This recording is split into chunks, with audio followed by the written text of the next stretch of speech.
राम राम राम राम राम राम राम राम राम नारायण नारायण। वह हमारे लिए कैसी भी परिस्थिति भेजे, हमें कहीं भी रखे और कैसे भी रखे, इससे भी हमें कोई मतलब नहीं है। बस हमें तो केवल परमात्मा की तरफ चलना है। ऐसे निश्चय से वे दृढ़व्रती हो जाते हैं। परमात्मा की तरफ चलने वालों के सामने तीन बातें आती हैं। परमात्मा कैसे हैं, जीव कैसा है और जगत कैसा है। तो उनके हृदय में इनका सीधा उत्तर यह होता है कि परमात्मा हैं। वे कहाँ रहते हैं, क्या करते हैं आदि से हमें कोई मतलब नहीं। हमें तो परमात्मा से मतलब है। जीव क्या है, उसका स्वरूप कैसा है, वह कहाँ रहता है, इससे हमें कोई मतलब नहीं। हमें तो इतना ही पर्याप्त है कि मैं हूं। जगत कैसा है, ठीक है कि बेठीक है, हमें इससे कोई मतलब नहीं। हमें तो इतना ही समझना पर्याप्त है कि जगत त्याज्य है और हमें इसका त्याग करना है। तात्पर्य यह हुआ कि परमात्मा की तरफ चलना है, संसार को छोड़ना है और हमें चलना है, अर्थात हमें संसार से विमुख होकर परमात्मा के सम्मुख होना है। यही संपूर्ण दर्शनों का सार है और यही दृढ़व्रती होना है। दृढ़व्रती होने से उनके द्वंद्व नष्ट हो जाते हैं, क्योंकि एक निश्चय न होने से ही द्वंद्व रहते हैं। दूसरा भाव है कि उनको न तो निर्गुण का ज्ञान है और न उनको सगुण के दर्शन हुए हैं, किंतु उनकी मान्यता में संसार निरंतर नष्ट हो रहा है, निरंतर अभाव में जा रहा है और सब देश काल वस्तु व्यक्ति आदि में भाव रूप से एक परमात्मा ही हैं। ऐसा मानकर वे दृढ़व्रती होकर भजन करते हैं। जैसे पतिव्रता स्त्री पति के परायण रहती है, ऐसे ही भगवान के परायण रहना ही उनका भजन है। विशेष बात, शास्त्रों में, संतवाणी में और गीता में भी यह बात आती है कि पापी मनुष्य भगवान में प्रायः नहीं लग पाते, पर यह एक स्वाभाविक सामान्य नियम है। वास्तव में कितने ही पाप क्यों न हो, वे भगवान से विमुख कर ही नहीं सकते, क्योंकि जीव साक्षात भगवान का अंश है। अतः उसकी शुद्धि पापों से आच्छादित भले ही हो जाए, पर मिट नहीं सकती। इसलिए दुराचारी भी दुराचार छोड़कर भगवान के भजन में लग जाए तो वह बहुत जल्दी धर्मात्मा हो जाता है, बहुत जल्दी भक्त हो जाता है। क्षिप्रम भवति धर्मात्मा। अतः मनुष्य को कभी भी ऐसा नहीं मानना चाहिए कि पुराने पापों के कारण मेरे से भजन नहीं हो रहा है, क्योंकि पुराने पाप केवल प्रतिकूल परिस्थिति रूप फल देने के लिए होते हैं, भजन में बाधा देने के लिए नहीं। अन्य योनियों में पाप नष्ट होने पर भी स्वभाव सुधर जाए, यह नियम नहीं है। जैसे 84 लाख योनियां और नरक भोगते हुए पाप तो नष्ट हो जाते हैं, पर स्वभाव नहीं सुधरता। परंतु मनुष्य योनि में पाप रहने पर भी साधक का स्वभाव सुधर सकता है। जैसे पापों के रहने से उनके फल रूप में प्रतिकूल परिस्थिति, बीमारी आदि आती है, पर सत्संग से, साधन परायणता से, अहंता परिवर्तन से पारमार्थिक साधक का स्वभाव सुधर जाता है। प्रतिकूल परिस्थिति देकर वे पाप नष्ट हो जाते हैं। अगर ऐसा मान लिया जाए कि पापों के कारण ही भजन नहीं होता, तो अपिचेत सुदुराचारो भजते माम अनन्य भाक। दुराचारी से दुराचारी पुरुष अनन्य भाव से मेरा भजन करता है, यह कहना बन नहीं सकता। पापों के कारण अगर भजन ध्यान में बाधा लग जाए तो बड़ी मुश्किल हो जाएगी, क्योंकि बिना पाप के कोई प्राणी है ही नहीं। पाप पुण्य से ही मनुष्य शरीर मिलता है। इससे सिद्ध होता है कि पुराने पाप भजन में बाधक नहीं हो सकते। इसलिए जो दृढ़व्रती पुरुष भगवान के शरण होकर वर्तमान में भगवान के भजन में लग जाते हैं, उनके पुराने पापों का अंत हो जाता है।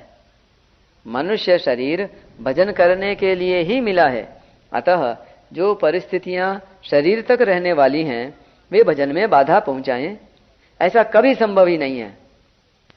सकाम पुण्य कर्मों की मुख्यता होने से जीव स्वर्ग में जाते हैं और पाप कर्मों की मुख्यता होने से नरकों में जाते हैं, परंतु भगवान विशेष कृपा करके पापों और पुण्यों का पूरा फल भोग न होने पर भी, अर्थात 84 लाख योनियों के बीच में ही जीव को मनुष्य शरीर दे देते हैं। मनुष्य शरीर में भगवत भजन का अवसर विशेषता से प्राप्त होता है, अतः मनुष्य शरीर प्राप्त होने पर भगवत प्राप्ति की तरफ से कभी निराश नहीं होना चाहिए, क्योंकि भगवत प्राप्ति के लिए ही मनुष्य शरीर मिलता है। यह मनुष्य शरीर भोग योनि नहीं है, इसको सामान्यतः कर्म योनि कहते हैं, परंतु संतों की वाणी और सिद्धांतों के अनुसार मनुष्य शरीर केवल भगवत प्राप्ति के लिए ही है। इसमें पुराने पुण्यों के अनुसार जो अनुकूल परिस्थिति आती है और पुराने पापों के अनुसार जो प्रतिकूल परिस्थिति आती है, ये दोनों ही केवल साधन सामग्री हैं। इन दोनों में से अनुकूल परिस्थिति आने पर दुनिया की सेवा करना और प्रतिकूल परिस्थिति आने पर अनुकूलता की इच्छा का त्याग करना, यह साधक का काम है। ऐसा करने से ये दोनों ही परिस्थितियां साधन सामग्री हो जाएंगी। इनमें भी देखा जाए तो अनुकूल परिस्थिति में पुराने पुण्यों का नाश होता है और वर्तमान में भोगों में फंसने की संभावना भी रहती है, परंतु प्रतिकूल परिस्थिति में पुराने पापों का नाश होता है और वर्तमान में अधिक सजगता सावधानी रहती है, जिससे साधन सुगमता से बनता है। इस दृष्टि से संत जन सांसारिक प्रतिकूल परिस्थिति का आदर करते आए हैं। परिशिष्ट भाव, भगवान के सन्मुख होना सबसे बड़ा पुण्य है, क्योंकि यह सब पुण्यों का मूल है। सन्मुख होई जीव मोहि जबहि, जन्म कोटि अगना सही तबहि। परंतु भगवान से विमुख होना ये सबसे बड़ा पाप है, क्योंकि ये सब पापों का मूल है। जिन मनुष्यों के पाप नष्ट हो गए हैं, अर्थात जो संसार से विमुख होकर भगवान के सन्मुख हो गए हैं, वे राग द्वेष हर्ष शोक सुख दुख आदि द्वंद्वों से रहित होकर भगवान का भजन करते हैं। भजन करने वालों के प्रकार का वर्णन भगवान 16वें श्लोक में चतुर्विधा भजन्ते माम पदों से कर चुके हैं। राग द्वेष मनुष्य को संसार की तरफ खींचते हैं। जब तक एक वस्तु में राग रहता है, तब तक दूसरी वस्तु में द्वेष रहता ही है, क्योंकि मनुष्य किसी वस्तु के सन्मुख होगा तो किसी वस्तु से विमुख होगा ही। जब तक मनुष्य के भीतर राग द्वेष रहते हैं, तब तक वह भगवान के सर्वथा सन्मुख नहीं हो सकता, क्योंकि उसका संबंध संसार से जुड़ा रहता है। उसका जितने अंश में संसार से राग रहता है, उतने अंश में भगवान से द्वेष अर्थात विमुखता रहती है। दृढ़व्रता, ढीली प्रकृति वाला अर्थात शिथिल स्वभाव वाला मनुष्य असत का जल्दी त्याग नहीं कर सकता। एक विचार किया और उसको छोड़ दिया, फिर दूसरा विचार किया और उसको भी छोड़ दिया। इस प्रकार बार बार विचार करने और उसको छोड़ते रहने से आदत बिगड़ जाती है। इस बिगड़ी हुई आदत के कारण ही वह असत के त्याग की बातें तो सीख लेता है, पर असत का त्याग नहीं कर पाता। अगर वह असत का त्याग कर भी देता है तो स्वभाव की ढिलाई के कारण फिर उसको सत्ता दे देता है।